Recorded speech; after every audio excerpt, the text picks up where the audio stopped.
What is happening for Master Duel right now is absolutely unprecedented. This has never happened within the history of this game. What is going on? The card that Konami accidentally leaked in the PlayStation Store, then quickly took it down, is actually coming to Master Duel. It is not coming to TCG at the same time, and we're actually getting it at the same time as the OCG. So while it's not a Master Duel exclusive, it's still a simultaneous release that Konami announced on stream. They did a special stream for this, saying that it's also getting an animation and coming to Master Duel and OCG. Now, you may think this is similar to a card like Numbers of Veil. It came out in Master Duel before TCG, but it was still about a year after the OCG, so this is still very much different. It's not about getting a card before the TCG, it's about the same time as an OCG release. And what does that mean for the future of Master Duel? Should they do this with more cards? Maybe we're going to catch up quicker because OCG Konami, for all I know, they don't care that much about the TCG itself on whether Master Duel is caught up too close to it, or maybe they're okay with it being a potential replacement or being played alongside the TCG. And I think that this will be a good way to incentivize TCG players to play Master Duel alongside TCG. So let's look at the actual effect and what this card does. And I'm going to show you what I think could be a decent combo with this card, as you could do it in Master Duel, but not in TCG and not in OCG. So it's going to be an exclusive play for just us. So what is going on? This is happening next week. It is being released October 30th, and it is the pack that I've been leaking so far. And if you missed out on my leaks on the pack that's coming out next week alongside this card, I'm going to be releasing another video, I think tomorrow, on more cards that are coming out. So let's talk about this right now. It is a Link 3, 2+ effect monsters to make it. Its continuous effect is you cannot special summon monsters except fire monsters. So we got a fire theme here. You can only use each of the following effects of Prisoner Princess once per turn. During your main phase, you could non-target special summon a fire monster from your graveyard. If you have multiple fire monsters, you activate the effect, they call by the grave. You could change your mind on what you wanted to special summon from the grave. That is really good right there. Now, the other ability is, if a monster is summoned to your opponent's field, special summon that is, while this card is in the graveyard, you could target one fire you control and one monster your opponent controls, destroy them. If you do, special summon this card. And usually a card like this that has some recursion from the graveyard like Chaos Ruler, it banishes when it leaves the field, but not this one. So this disruption effect of when they special summon, you pop their monster, that's going to be happening every single turn that they special summon and that this is in the graveyard. So the main downside being, it is fire monsters only. So if you make a Link 3, which would be this, and then you want to make something like, let's say, an Access Code Talker, it's not legal. Even though you're sending her to the graveyard to make the Access Code Talker, you cannot even attempt it.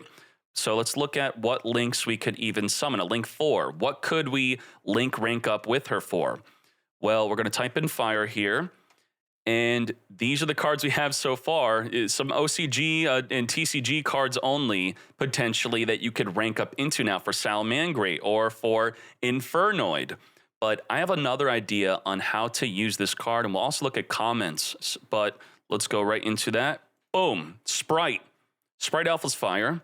Carrot is fire. Sprite Red is fire. Sprite Sprint is fire. So let's look at this little demonstration I have set up here. So let's say we summon our Deep Sea Diva. We're going to then special summon a Diva from the deck here. And then with two monsters, we're going to be special summoning our Carrot or our Sprite Red. It does not matter. Now we could send all three to the graveyard here to now make our Prisoner Princess of Fruitful Flames. Now I'm not saying this is an ideal or the best way to play this combo. It's just an idea of what to do with this. Now we could use her effect, as we're locked into fire monsters only, special summon from the graveyard, our Carrot. Now that we have Carrot and her on the field, we're still locked into fire only. We could then send her to the graveyard to make our Sprite Elf. Then with Elf, we could reborn the Carrot, and then let's say it's now the opponent's turn. Now, of course, you can go into Gigantic Sprite and all that nonsense, but we're just going to keep this simple. On the opponent's turn, they're going to special summon a Fenrir. So let's move that on over to their field. That is when your Prisoner of Princess Flames is going to be triggering. You're going to be targeting the Fenrir, and you're going to be targeting your Carrot. Now, Fenrir does not activate here. What's going to happen is you're going to special summon it's going to destroy both cards. Boom. I don't think I could destroy it while it's on their side of the field.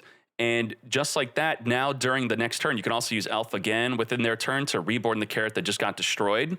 And then now let's say it's our next turn. You use her effect if the carrot were in the graveyard to then reborn it with your prisoner Fruitful Flames. You could even reborn a Sprite Elf from the graveyard. And what are some other links we could go into with her is going to be something like a Nightmare Phoenix. We could pop a back row. We can go into a Hida just to turn off the ability that's making it so we're locked into fire monsters only. Could go into a Sprite Sprint before we want to make other plays like Gigantic Sprite. So I think that is a really cool idea as, again, once it's in the graveyard, we could do it again during the opponent's turn. Reborn, get pop, and they special. We pop, we do it. It's really good for grinding. And the grind game in Yu-Gi-Oh! Having a good one, I think that's really healthy for good interaction back and forth between both players. Now let's look at YugiOhMeta.com, which will be releasing soon. I know I keep saying that. This is the tier list for OCG within the past month. We could do the filters if we want, but just like this, Rescue Ace is a fire deck. Fire King is a fire deck. We have Salamangrate, which is a fire deck. If we look at the most popular fire monsters, let's see this. Let's type in fire. And while it's sorting by popularity, there's a little bug here where it's showing a newly added card. Don't worry about that. We're going to fix that. So here are, you could reborn your Ash Blossom, and then you're going to have to link 2 into a fire. Maybe you can't do the Sprite Elf there, but you could make a Hida just to turn off the restriction. But, you know, now she's in the graveyard, so I guess that'd be a play. Or even summoning Phoenix, as we said. And now your Phoenix is kind of a disruption, as if they special summon, you pop your Phoenix and reborn your Fruitful Flames. So Rescue Ace, we have Salamangrate, we have Unchained, so we have a Fire Unchained there, we have another Fire Unchained. This triggers when destroyed by card effect. So when you pop their monster and your own Unchained, you're going to, well, you are locked in a fire only, so you're going to have to summon another fire from the deck. That's going to be the downside there. But Fire King is really good synergy because all the Fire Kings activate when destroyed by a card effect, even by your own. Now, unfortunately for a card like Hida, look at that, we even have Electromite, if you want 2 Pendulum Monsters, but you know, whatever.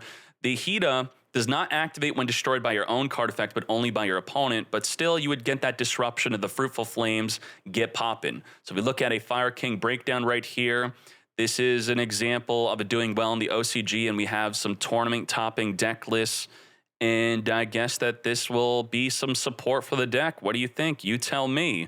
Now, I'm going to be looking at some comments of what people are saying about the card, and maybe there's some ideas I did not think about. So let's refresh this. Maybe we got some new comments. 59 comments here. Surtur from Arknights, let's go. I'm not going to even look that up. I don't know what's going to come up live on this recording. I do not want to edit. It's not really a Master Duel exclusive, but it's pretty cool that Master Duel gets to have a card right after its release. Yeah, this is huge. This is not some weird fake clickbait hype. This really is a crazy thing for Master Duel, and I hope that they continue to do this for more card releases, and hopefully not just this card. Maybe I don't know. I have some information that we may be getting some cards before the TCG, and it's going to be huge if we get them in addition to this. So, but I have to hold on that information. I'm not trying to just be stingy and hold on stuff that you should not know or know. It's things that could be leaking who my leaker is. So I have to double verify, triple verify, quadruple verify. I got to be safe with this or I'm going to lose the leaks. But as soon as I know when a leak is safe to leak, I do leak it to you then and there. And I just got confirmation that I could do a leak this Friday, not only on the next pack, which is not this one, but the November pack. So we're still getting a November pack, I believe, on November 9th, which will be a main selection pack.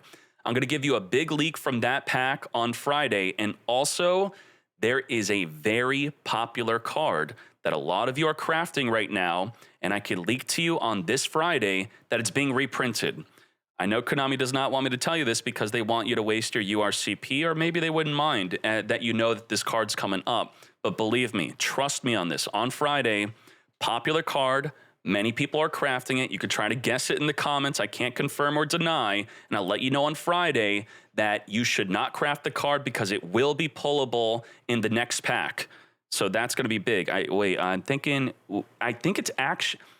It might be on the October 30th pack or the November pack. I have to go back to my leaks and double check, but I'll let you know on Friday which pack it is in. But believe me, it is a big card. A lot of you are liking it, and a lot of you are crafting it. So with that said, we are done with this video as I'm continuing to ramble. Thank you, thank you, thank you. Salaman, great support. All right, we are out.